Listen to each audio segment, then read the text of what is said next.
Poco M3 première. Bonjour à toutes et à tous et bienvenue sur Phone Android. On ne s'attendait plus à grand chose en cette fin d'année 2020 après tout ce qui nous est arrivé cette année et c'est là que Poco crée la surprise en nous proposant un nouveau petit smartphone, le Poco M3. Vendu à moins de 180 €, ce qui est très agressif comme placement tarifaire sur un smartphone. Qu'est-ce qu'il vaut? Qu'est-ce que ça vaut réellement? Je vous propose de le découvrir aujourd'hui avec moi. Vous le savez, généralement, j'aime bien vous faire un petit unboxing avant de vous parler du produit à proprement parler et c'est ce qu'on va faire tout de suite. On retrouvera évidemment dans la boîte le Poco M3 parce que sinon ce serait dommage, mais également son adaptateur secteur qui ne sera pas à ce prix-là, il fallait s'en douter, en USB-C mais en USB-A. Vous retrouverez également le câble de charge qui lui sera USB-A d'un côté et USB type C de l'autre. Et le petit plus habituel qu'on peut avoir chez Xiaomi, chez Poco et consorts, évidemment la petite protection en caoutchouc souple, en plastique souple, mais qui viendra protéger votre smartphone dès la sortie de sa boîte, ce qui est un bon point. Et également une petite protection d'écran, on ne va pas cracher dessus. Allez, on passe tout de suite au smartphone, c'est ce qui nous intéressera forcément le plus aujourd'hui et on va faire un petit tour du propriétaire. Sur la face avant du smartphone, on retrouvera un écran de 6,53 pouces. Ce sera de l'IPS en Full HD+, s'il vous plaît, et à ce prix-là, on va pas cracher dessus. Plusieurs choses à dire sur le design de cet écran avant de s'occuper des spécifications techniques évidemment. Il est bordé de chaque côté par des bordures de 3 mm et un peu plus épaisse en bas, on retrouvera une épaisseur de 6 mm. Vous pourrez retrouver également en haut, juste ici, le capteur selfie qui lui est intégré sous forme de goutte d'eau, quelque chose qu'on a un peu l'habitude de voir. Sur la tranche gauche du smartphone, on retrouvera seulement le chariot de carte SIM et carte SD. Notez que là, on pourra y aller puisqu'on peut mettre jusqu'à 2 cartes SIM plus une carte SD. Il n'y a pas besoin de faire de choix, vous aurez la totale pour vous sur ce smartphone. 2 cartes SIM, une carte SD pouvant aller jusqu'à 512 Go de stockage. À l'opposé, on pourra retrouver évidemment les boutons volume plus et volume moins, ainsi que le bouton de déverrouillage par empreinte digitale, qui somme toute travaille très bien, il est très rapide, très performant, il n'y a rien à redire dessus.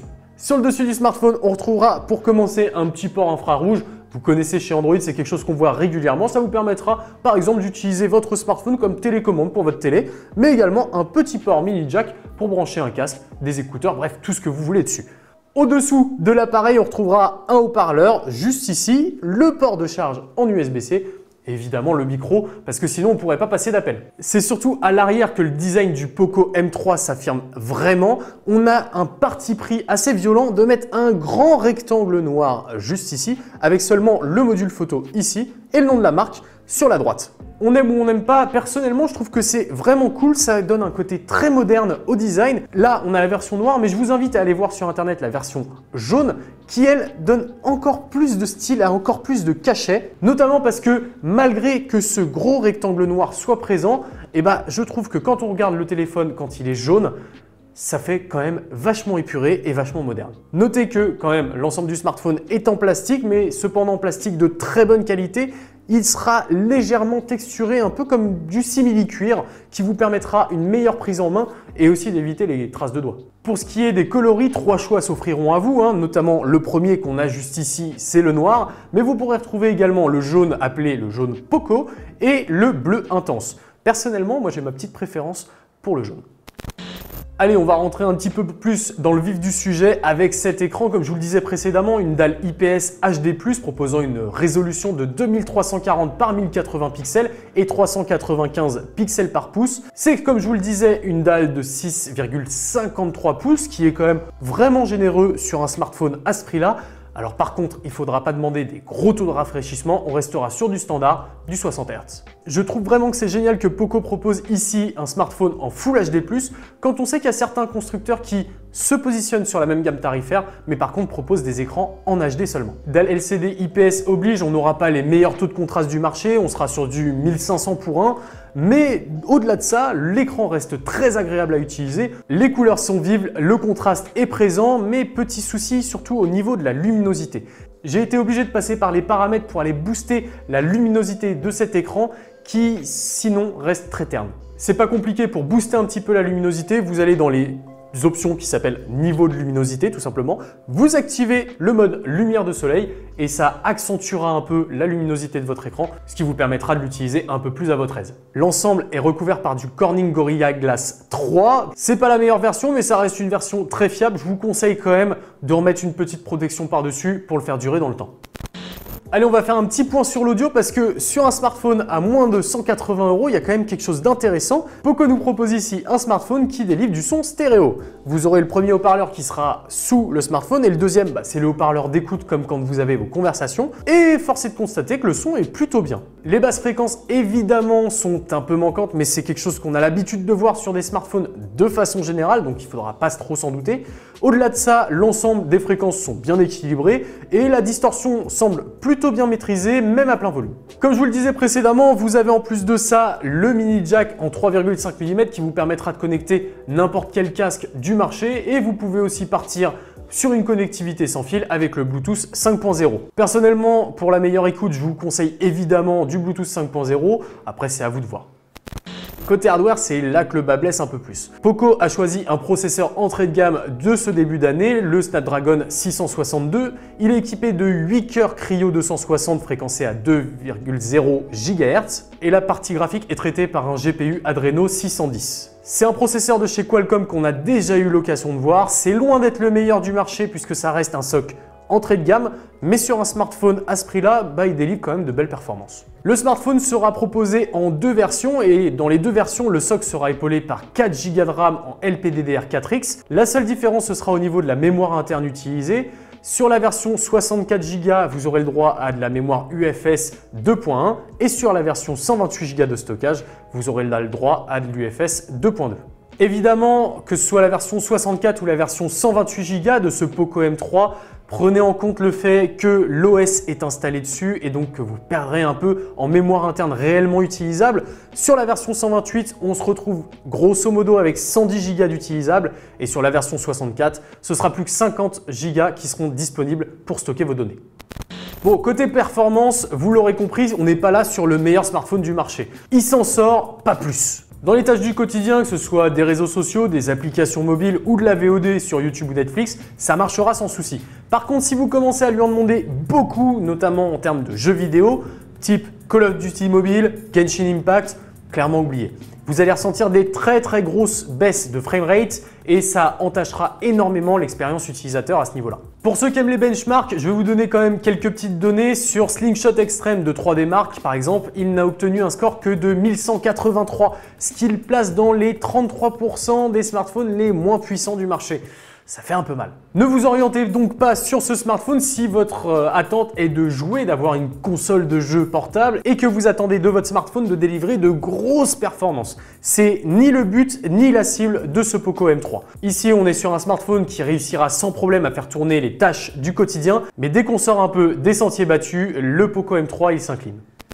Là où il s'incline pas du tout, c'est par contre sur sa batterie. On est là sur une batterie de 6000 mAh, ce qui est énorme et rarement vu sur un smartphone. Lors des tests de ce smartphone, il m'a fallu 2 jours pour venir à bout de la batterie en ayant l'utilisation intensive dont je vous parlais juste avant, c'est-à-dire tester les jeux vidéo, tester de la vidéo, beaucoup de réseaux sociaux, bref, j'en ai beaucoup demandé à ce Poco M3 et il a tenu 2 jours sans sourciller. Si vous êtes donc un utilisateur économe, vous pouvez facilement plancher sur une recharge tous les 3 jours, ce qui est une bonne chose. D'autant plus que la recharge, il faudra la prendre en compte. Le smartphone n'est compatible recharge rapide que 18 watts.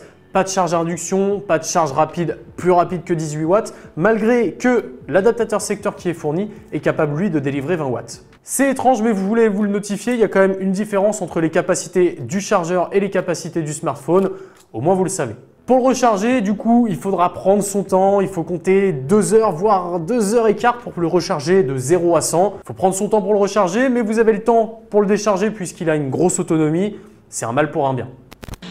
Allez, on passe à la partie photo. On va parler du module qui est présent sur ce Poco M3. C'est un triple module photo que Poco nous propose ici sur ce M3 avec un capteur principal de 48 millions de pixels ouvrant à f1.79 et les deux autres sont des capteurs tous les deux de 2 millions de pixels ouvrant à f2.4. Le premier vous permettra tout simplement de faire de la macrophotographie et le deuxième sera un capteur time of flight pour le portrait. On est très loin des standards habituels qui aujourd'hui nous proposent généralement 4 capteurs photo incluant un ultra grand angle en plus et généralement potentiellement un téléobjectif supplémentaire.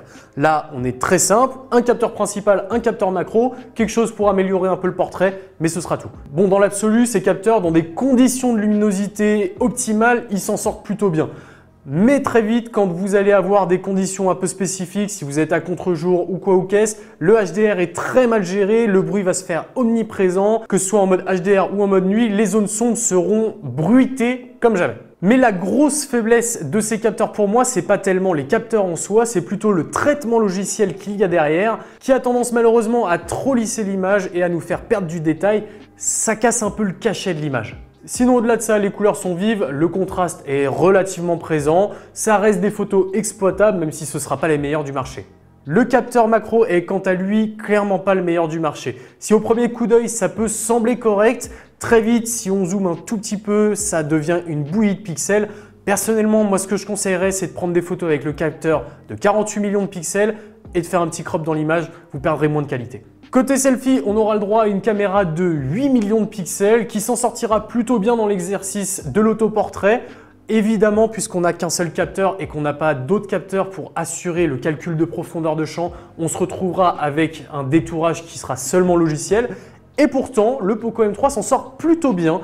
Quelques petits détails évidemment qui vont être mordus, qui vont être perdus, notamment au niveau des cheveux, des oreilles comme d'habitude. Mais je trouvais ça plutôt convaincant et des fois peut-être même mieux que ce que peuvent proposer les smartphones un peu plus chers. Par contre, évidemment, vous le savez, généralement, les constructeurs ont l'habitude de mettre maintenant des modes beauté sur ces smartphones dans les applications photo et notamment sur la partie selfie. Je vous conseille de la désactiver sous peine de vous retrouver avec une peau aussi lisse que celle d'un bébé. Bon, vous l'aurez compris, le Poco M3 brille plus par sa batterie que son appareil photo. Cependant, il propose quand même un module photo qui est fonctionnel et qui est relativement complet. Et à ce prix-là, c'est quand même assez louable. Côté connectivité, évidemment, pour un smartphone à moins de 180 €, vous ne retrouverez pas de 5G, vous ne retrouvez pas de Wi-Fi 6, vous serez limité à de la 4G LTE, ce qui reste quand même très correct, du Bluetooth 5.0 et du Wi-Fi AC, donc le Wi-Fi 5. Et puis évidemment, on passe sur l'absence d'une puce NFC qui ne sera pas présente sur ce smartphone. Bon, évidemment, lié à Xiaomi, Poco nous propose ici un smartphone qui tourne sous Android 10 avec la surcouche MIUI 12, donc en version 12. On la connaît, on sait ce que ça vaut, c'est bien loin d'Android stock et de ce qui fait le charme d'Android en version stock, mais ça reste agréable à utiliser et à appréhender, l'ensemble fonctionne de façon fluide et sans souci. Pour finir, un petit point sur le prix de ce smartphone parce qu'il y a quand même des choses à dire.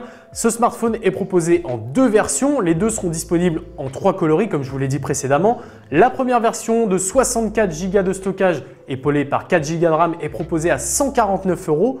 La deuxième, 4 Go de mémoire vive également, mais 128 Go de stockage extensible jusqu'à 512 qui sera proposé quant à lui à 179 €. On a là un placement tarifaire ultra agressif sur ce modèle qui, bien loin d'être parfait, reste quand même au-dessus de ce qu'on peut trouver à ce budget-là. Le Poco M3, à défaut d'être le plus performant, reste aujourd'hui l'un des plus endurants. Voilà pour ce retour sur le Poco M3. Évidemment, si vous voulez voir les résultats de benchmark plus en détail, je vous invite à retrouver le lien du test en description sur le site directement. Si vous avez aimé cette vidéo, je vous invite évidemment à liker avec le petit pouce vers le haut pour nous montrer votre soutien. Vous pouvez également vous abonner et activer la cloche pour ne pas louper les prochaines vidéos qu'on vous mettra en ligne sur la chaîne. Évidemment, si vous avez des questions, vous les mettez en commentaire. On se fait toujours un plaisir de vous répondre. C'était Nacrium pour Phone Android. À bientôt.